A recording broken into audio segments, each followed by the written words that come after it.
weren't there 24 hours, and he died in my arms in the water. I was fine for the next few months, and I'm still fine. I miss him, but I don't really cry. They're okay to to feel sad. It's okay to feel angry. It's okay to feel guilt at times. All those feelings are normal parts of grief.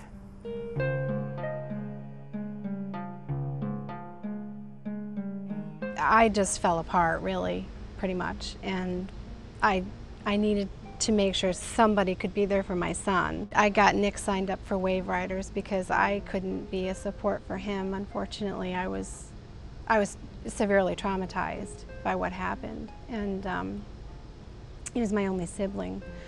But I knew I needed to get some support for Nick, and he needed to be in a safe place where he could talk and grieve. It was a horrible experience. I wouldn't want anybody else to go through it. Like, at first, when I saw him, I did cry for a long period of time. And when we were still in Jamaica, sometimes I did. So it was hard.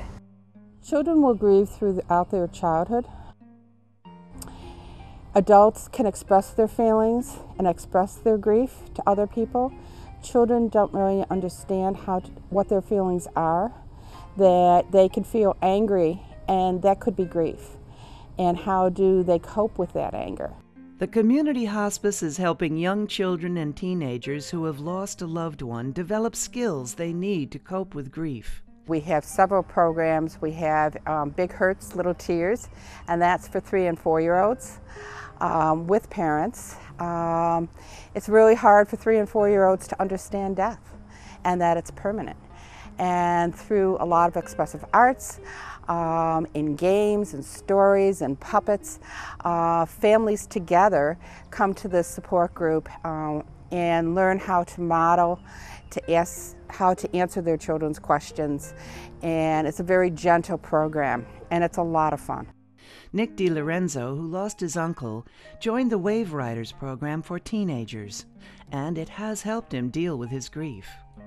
They pretty much just let me talk about like everything that happened, and that made me feel a little bit better about just like what happened in other families that went through the same thing, like the same close relative losing thing.